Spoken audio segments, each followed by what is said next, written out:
Hey fellas, welcome back to my YouTube channel. My name is Saya. Kayaknya baru kemarin ya gue bikin video monthly wrap up, dan sekarang udah akhir Agustus. Waktunya gue bikin monthly wrap up lagi, dimana gue menyampaikan review singkat aja dari semua judul yang dibaca sepanjang bulan tersebut. Untuk kasusnya video ini adalah sepanjang bulan Agustus. Jadi ada 2 novel thriller, 1 horror, 1 science fiction, dan juga 3 volume komik. Dan seperti biasa juga gue akan mengurutkan atau membahasnya dari yang dapat rating paling rendah sampai rating paling tinggi. Jadi mari kita bahas satu persatu. Pertama itu gue baca ini dia, Vermilion Rain, ditulis oleh Kai Elian. Ini adalah sebuah novel thriller dari penulis Indonesia, bercerita tentang hujan yang turun terus-menerus di sebuah desa bernama Desa Bokudi yang terletak di lereng Gunung Moroi. Tokoh utama kita di sini bernama Asa, pergi ke sana bersama sekelompok orang yang punya keahliannya masing-masing. Ada yang ahli klimatologi, ada yang ahli geologi, ada anggota Basarnas juga, dan juga dokter. Mereka tujuannya adalah untuk kasih peringatan dan mencoba mengevakuasi penduduk Desa Bokudi karena diperkirakan akan ada longsor besar yang terjadi akibat hujan terus-menerus itu. Akan tetapi yang terjadi adalah begitu sampai di sana, satu persatu dari mereka mati terbunuh, belum lagi kejanggalan-kejanggalan yang dirasakan oleh Asa sepanjang tinggal di desa tersebut. Jadi sebenarnya apa yang terjadi di Desa Bokudi dan bagaimana pula upaya penyelamatan atau evakuasi penduduk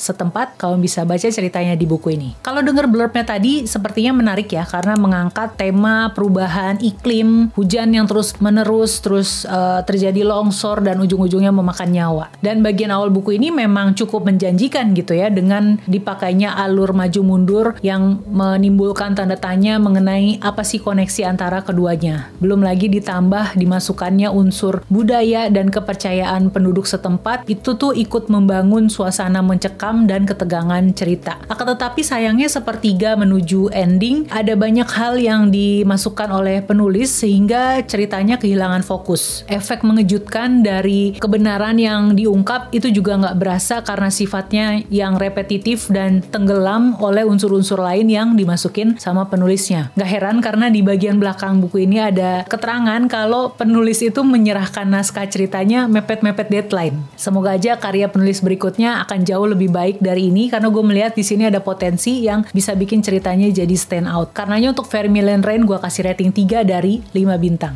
Berikutnya itu gue baca ini dia, Sundial, ditulis oleh Catriona Ward. Lagi-lagi ini hasil minjem di perpustakaan online, yaitu Multiverse Librarian. Sundial ini tuh masuk dalam nominasi penghargaan Goodreads Choice Award tahun 2022 di kategori horor. Makanya gue penasaran pengen baca kan. Ceritanya sendiri itu tentang tokoh utamanya Rob yang mencurigai putri sulungnya Kelly itu mengalami keanehan. Soalnya dia suka ngobrol sama teman khayalan, terus juga suka ngumpulin tulang-tulang. Makanya Rob berinisiatif untuk ngajak Kelly ke rumah masa kecilnya yang bernama Sundial, terletak di Gurun Mojave. Nah, sesampainya di sana kita pembaca akan disuguhkan oleh cerita-cerita masa lalu Rob yang cukup kelam, dan kita jadi bertanya-tanya apa hubungan antara masa lalu Rob itu dengan keanehan yang dialami oleh putrinya yang bernama Kelly itu. Nah, disitulah letak keseruan dari cerita ini. Membaca bagian-bagian awal buku ini tuh gue cukup merasakan hambatan ya. Gue pikir tadinya karena bahasa Inggris gue yang cukup terbatas, tapi kemudian pas ngecek Goodreads ada juga orang yang merasakan hal tersebut. Jadi intinya di awal aja gue udah mendapatkan impresi yang agak kurang menyenangkan, belum lagi ditambah ceritanya yang slow burn gitu ya, alurnya cukup lambat. Penulisnya tuh ngasih informasi sedikit-sedikit, dan sepanjang itu kita pembaca diajak untuk membayangkan situasi dan kondisi tempat Rob dibesarkan. Meskipun gue akui bahwa kejutan-kejutan yang disampaikan oleh penulis di sini tuh menarik gitu ya, tapi karena alurnya yang lambat, ketika kejutannya disampaikan gue biasa aja gitu kan. Sundial ini tuh masuknya ke kategori psychological horror karena memang lebih memainkan pikiran dari si tokoh utamanya Rob ini, dan juga narasinya masuk ke kategori yang nggak bisa dipercaya alias unreliable narrator, sehingga ketika ada satu kejadian kita akan dibuat bertanya-tanya apakah itu sesungguhnya yang terjadi. Kenapa masuk ke kategori horor? Karena di sini juga ada banyak adegan-adegan yang cukup gore gitu ya, darah di mana-mana dan melibatkan kekerasan pada hewan. Dalam kasusnya di sini adalah pada anjing-anjing. Idenya menarik, tapi karena alurnya cukup lambat itu gue jadi kurang srek. Makanya untuk Sundial gue cuma bisa kasih rating 3 dari 5 bintang. Selanjutnya gue baca ini dia, Dune bagian 2 yang ditulis oleh Frank Herbert, versi terjemahan Indonesia ya, diterbitin sama penerbit Pop. Nah, kalau ini gue udah kasih tahu semua impresi gue ketika sedang membaca bukunya, bagian-bagian yang bikin gue shock, plot twist demi plot twist. Intinya tuh buku kedua atau bagian kedua ini tuh lebih seru dibanding yang bagian pertama karena konfliknya lebih menanjak naik, ketegangannya lebih intens, banyak plot twist seperti yang tadi udah gue sebutkan. Makanya untuk Dune bagian kedua ini gue mau kasih rating 4 dari 5 bintang. Berikutnya itu gue baca ulang novel ini dia, Real Face, ditulis oleh Chinen Mikito. Ini adalah novel thriller campur komedi, campur misteri gitu ya. Karena mau ikutan diskusi yang diadain sama Rachel di Twitter Space hari ini, pas video ini tayang tanggal 1 September. Jadi pas baca kedua kalinya gue tuh lebih memperhatikan detail-detail gitu ya. Dan emang suspense di cerita ini ketika tindakan medisnya itu terjadi menurut gue berasa sih. Dan itu keunggulan dari buku satu ini. Gue nggak tahu apakah karena kan Chinen Mikito akan terbit lagi ya terjemahannya di Indonesia, judulnya itu adalah Mask World ya, seperti yang tertera di bagian belakang novel alternate. Apakah di situ juga akan berkonsep medical thriller seperti di sini? Yang pasti lagi-lagi untuk pembacaan kedua kalinya gue tetap mau kasih rating 5 dari 5 bintang. Gue rekomendasikan mungkin buat kamu yang baru mau coba-coba baca novel misteri thriller ya, bisa nih nyoba kesini karena nggak terlalu serius misterinya, ada komedinya sedikit-sedikit. Cuma ini novel thriller yang berhasil bikin gue ketawa-ketawa sama jokes-jokesnya. Terus juga thrillingnya juga tetap dapat, plot twistnya juga menarik. Jadi ya ini dia Real Face-nya Chinen Mikito.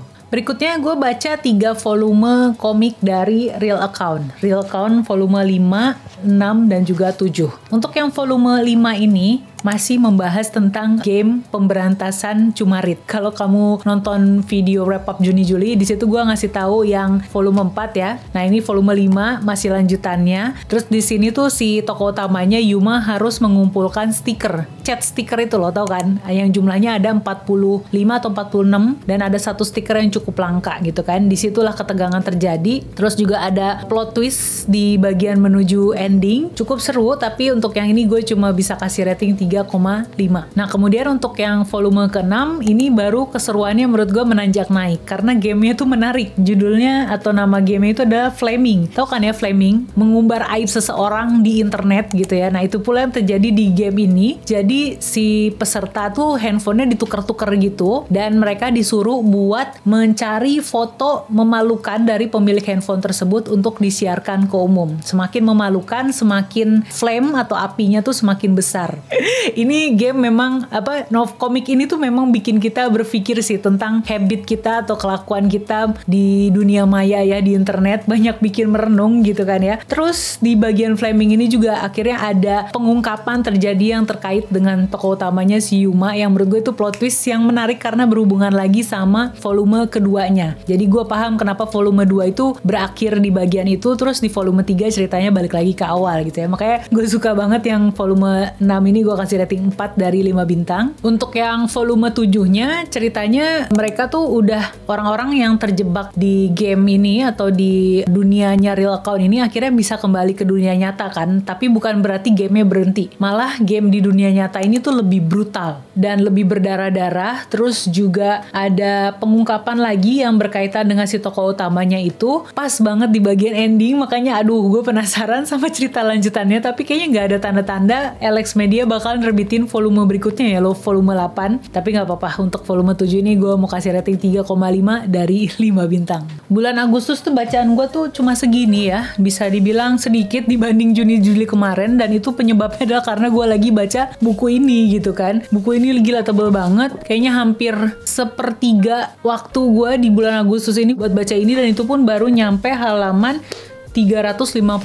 Ini baru sepertiganya gitu. Gue udah bikinin reading vlognya, lagi progress. Jadi nanti tungguin ya reading vlog spoiler membahas buku ke-6-nya Cormoran Strike ini. Kalau menyimak rating gue dari buku-buku ini kayaknya nggak ada yang terlalu spesial banget. Jadi bisa dibilang Agustus ini bukan bulan baik dalam hal bacaan. Tapi gimana nih dengan kamu? Di bulan Agustus ada bacaan favorit nggak yang kamu suka banget gitu? Bisa tulis judulnya di kolom komen. Kita berdiskusi di sana, saling berbagi rekomendasi. Dan untuk video monthly wrap up sebelum-sebelumnya kamu bisa nonton di sini dan juga di sini. Jangan lupa like dulu videonya kalau kamu suka, subscribe juga ke channel ini, dan kita ketemu di video ini dan yang ini. See ya. Ya, cuma sedikit. Gak apa-apa.